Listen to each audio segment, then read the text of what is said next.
Организираниот криминал во СВР Охрид во 2009 година царувал, а внатрешната контрола била нема на укажувањата, тврди полицајецот Стефче Стевоски. Полициски службеници од Охрид, користејќи ја својата функција, барале лихва од граѓани. При тоа се користеле и службени возила на МВР. Во оперативната информација што ја подготвил Стевоски, пишува дека полицискиот службеник на должник му ставил пиштол во устата носејќи го надвор од Охрид, за да му изнуди враќање на лихварски долг од 20.000 евра. Во белешките на Стевоски се евидентирани пријави од други лица за физичка тортура и закани со убиство на семејството, а има и закани од полициски службеници кон малолетни деца.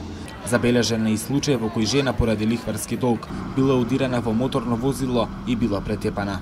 Граѓаните дел од нив проба тоа да го пријават, ги упатив јас да го пријават, но резултатот од таа пријава завршува уште потрагично, му се оди во нивните домови. Му се тропат на нивните врати, му се закануваат по улица. Лицата што Стевоски ги пријавувал, по 9 години се уште се на високи раководни позиции, тврди полицајецот. Тој пријавил и одавање на службени тајни од СВР Охрид.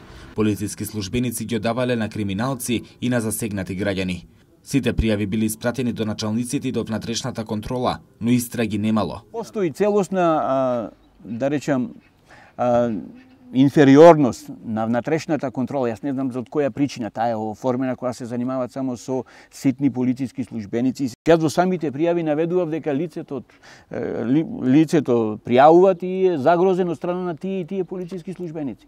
Но за жал, МВР тоа си го прикриваше.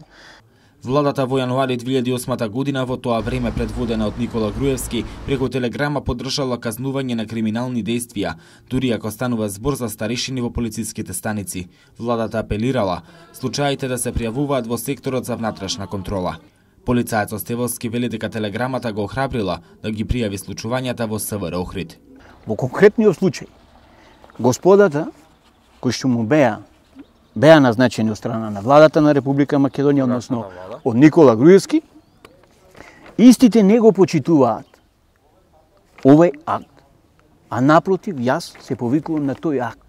Независно кој е на власт, овај акт кај мене предизвикуваше чувство на сигурност, чувство дека во оваа држава ќе почна да се чистат работите во Министерството за внатрешни работи. Но за жал овој акт остана да го применувам само, да не речам само јас. Стевоски вели дека криминогени акции на охридските полицајци пријавувал и за време на изборите во 2014 година, кога забележал дека старешините ја злоупотребуваат службената должност.